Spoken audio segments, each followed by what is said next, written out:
ಅತ್ಯಂತ ಜನನಿಬಿಡ ರೈಲ್ವೆ ಕಾರಿಡಾರ್ಗಳಲ್ಲಿ ಒಂದಾದ ಬೆಂಗಳೂರು ತುಮಕೂರು ಮಾರ್ಗದಲ್ಲಿ ರೈಲು ಸಾಮರ್ಥ್ಯ ಹಾಗೂ ಕಾರ್ಯಾಚರಣೆಯ ದಕ್ಷತೆಯನ್ನು ಹೆಚ್ಚಿಸುವ ನಿಟ್ಟಿನಲ್ಲಿ ಒಂದು ಮಹತ್ವದ ಹೆಜ್ಜೆಯಾಗಿ ನೈಋತ್ಯ ರೈಲ್ವೆಯ ಈ ವಿಭಾಗದ ವಿದ್ಯುತ್ ಎಳೆತ ಟ್ರಾಕ್ಷನ್ ವ್ಯವಸ್ಥೆಯನ್ನು ಉನ್ನತೀಕರಿಸಲು ಭಾರತೀಯ ರೈಲ್ವೆ ಅನುಮೋದನೆ ನೀಡಿದೆ. ಈ ಯೋಜನೆ ಪ್ರಸ್ತುತ ಇರುವ ಎಲೆಕ್ಟ್ರಿಕ್ ಟ್ರಾಕ್ಷನ್ ವ್ಯವಸ್ಥೆಯನ್ನು 120 ಟ್ರ್ಯಾಕ್ ಕಿಲೋಮೀಟರ್ ವ್ಯಾಪ್ತಿಯಲ್ಲಿ ಪರಿವರ್ತಿಸುವುದನ್ನು ಒಳಗೊಂಡಿದೆ. ಈ ಯೋಜನೆಗೆ ಒಟ್ಟು 162.57 ಕೋಟಿ ರೂಪಾಯಿ ಮಂಜೂರಾಗಿದೆ. ಬೆಂಗಳೂರು ತುಮಕೂರು ಪ್ರಮುಖವಾದ ಮತ್ತು ಹೆಚ್ಚು ಬಳಕೆಯಲ್ಲಿರುವ ರೈಲ್ವೆ ಮಾರ್ಗವಾಗಿದೆ.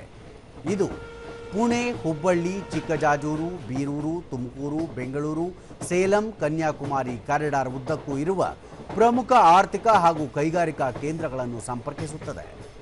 ಈ ಯೋಜನೆ ಬೆಂಗಳೂರು ಮಹಾನಗರ ಪ್ರದೇಶ ಮತ್ತು ಸುತ್ತಮುತ್ತಲಿನ ಜಿಲ್ಲೆಗಳಿಗೆ ಸೇವೆ ಸಲ್ಲಿಸುವ ಪ್ರಮುಖ ರೈಲು ಮಾರ್ಗದ ದಟ್ಟಣೆಯನ್ನು ತಗ್ಗಿಸಲು ಕೊಡುಗೆ ನೀಡುತ್ತದೆ.